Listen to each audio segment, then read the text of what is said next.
welcome to Game8 Reviews. Death is a prominent occurrence in video games, but the trip to the afterlife still lies deep in the unknown.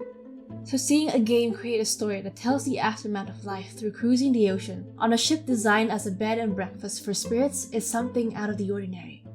That's why developer Thunder Lotus Games created this beautiful yet reflective indie adventure game, Spiritfarer, which was made available on the PC and Nintendo Switch last August 18, 2020.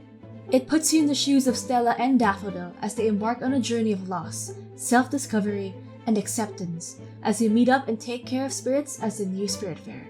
Join us here at Game8 Information Station on our take on what is likely one of the most beautiful and touching games in recent memory. As the retired ferrymaster Karan takes his final bow, he bestows the power of the Everlight to Stella, which is a magical tool that can help you guide spirits to the afterlife.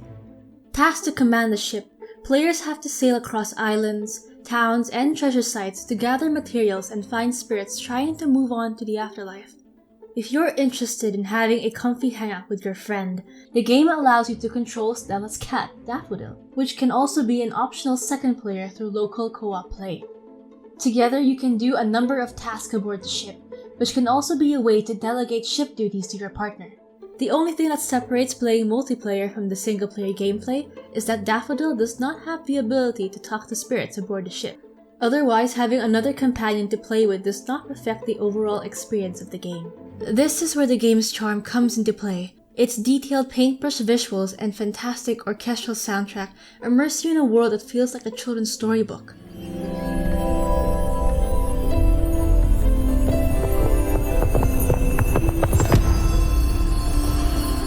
The fluid animation makes the areas of the game feel alive, but it's also due to its wonderful art style and lighting, which changes as the day progresses throughout your gameplay.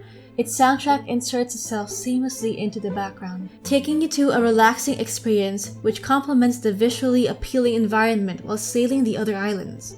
Don't be fooled by the storybook aesthetic and atmosphere, however, as the game's dialogue is pretty mature. At times, a tinge of sadness can be felt upon learning the backstories of the spirits we met on our journey, whose connections to Stella's past influence her duties as the current ferrymaster. Dealing with the inevitable task of letting go of these companions will give you a roller coaster of emotions as you play through the game. The gameplay mostly revolves around Stella's duties as the ferrymaster. Spiritfarer takes a while to get into as there is not much to do for the first few hours, which could potentially turn players away. Once you meet new spirits, upgrade your ship, and travel to new islands, we begin to grasp how enjoyable it is in being a ferrymaster and a caretaker to your companions. Reminiscent of the casual vibes of Animal Crossing, time spent not moving isn't wasted, as the game doesn't penalize the players due to its low-stakes playstyle when completing tasks or collecting materials. Except maybe when monitoring the fluctuating morale of the spirits, but even so, this can be easily solved through resource management. Players have the liberty to explore everywhere and have a relaxing experience going through different islands, as the mechanic is rather simplistic for being a platformer and a management game. Stella meets different kinds of spirits on islands discovered. Still paddling their way into the afterlife, spirits must be befriended and invited to your ship. Each of them takes their own unique animal form, as these spirits are different in their own way. You can interact with spirits in various ways to obtain quests and ultimately gain their trust and confidence, as this is required for them to attain peace with their lives and move towards the Everdoor, the gateway to the afterlife.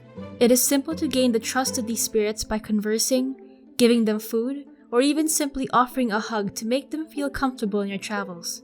Doing these tasks can be repetitive, as these are the only options you can do with the spirits, and the lack of flexibility on these choices can be monotonous at times. Eventually, all of these tasks help you receive requests from spirits, in which you can learn their backstory and connection to Stella. As the central part of the game, the stories of these spirits will resonate with you emotionally, as its touching narrative captivated our attention despite the monotony of its task. The mythological coin Obol can be received as a payment from spirits when you accomplish their quest. Using an Obol helps you upgrade Stella's skills to access hard-to-reach platforms and collect materials for your ship. The ship can be improved using materials you gather to construct kitchens, gardens, or even sanctuaries that can help increase the morale of your travel companions. Interestingly enough, the build mode function somewhat resembles a Tetris-like layout the players can use to arrange and stack their buildings on top of one another. The layout can be expanded through multiple upgrades of the ship through the use of glims, the game's main currency. You can also buy blueprints to create more amenities for the vessel, although we would have wanted the option of changing the shape and the orientation of the building, as we had the experience of carefully fitting the buildings into our desired layout. You can also cook in the kitchen and create new recipes, which can be recorded in the recipe book. The spirits will respond to different recipes that you learn, and learning their favorite foods increases their morale.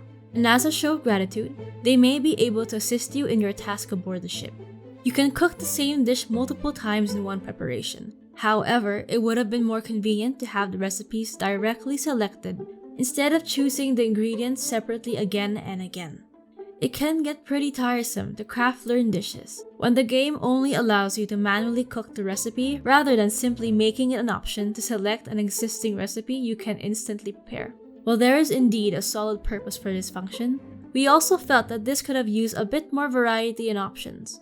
You're pretty much limited to cooking a single recipe at a time, and it's disappointing that another kitchen has to be constructed in the event that you'd want to prepare more than one meal at a given time. The ship also enables you to craft items from sawmill and loom buildings, which can also contain simple minigame functions, such as woodcutting and sewing loom threads. Materials you gather can be converted here, to which you can also utilize to build amenities. You will also be rewarded with bonus materials when you successfully complete these minigames. Exploration is one of the game's highlights. Set your travel location through the ship's map projector to sail to other areas. Certain locations can only be accessed through a spirit's request or after acquiring a particular item, such as a brochure that you pick up on your journey.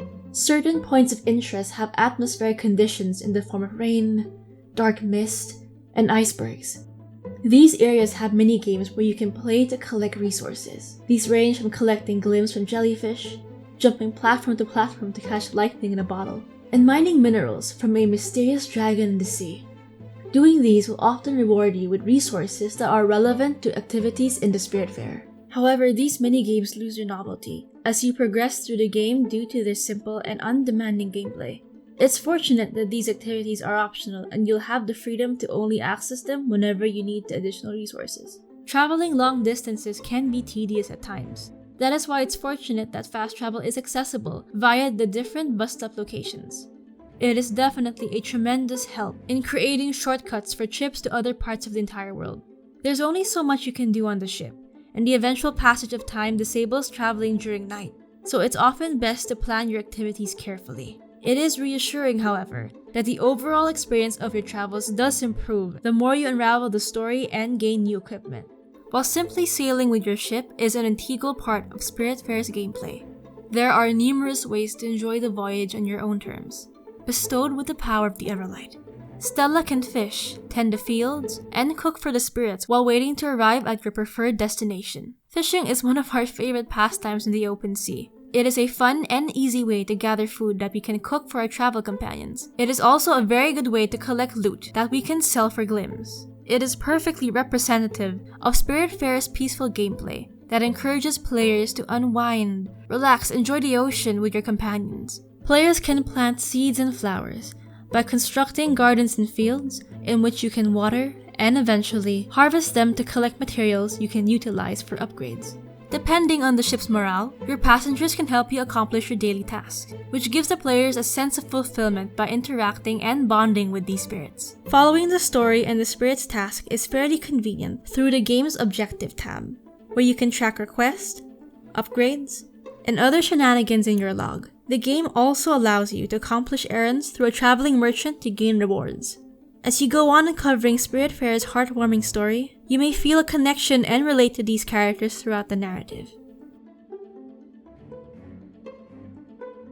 Spiritfarer's laid-back gameplay can be monotonous at times, so we recommend the game be played in short bursts to keep the gaming experience fresh. But despite this, the title deserves recognition for its unique characters, relaxing atmosphere, and poignant storytelling that charms the players and keeps them hooked, which makes it unique from most slow-paced games. And that is why we're giving this game a score of 8 out of 10. Its vibrant animation, along with its heavenly soundtrack, flows beautifully, and nestled within its cozy charm are thought-provoking themes of life and death, and that is sure to leave a lasting connection to anyone who experiences it. more game reviews, check out our other videos on our channel. If you'd like to hear more from us, don't forget to like, subscribe, and turn on the notification bell. As always, here at Game8 Information Station, we provide your daily gaming needs.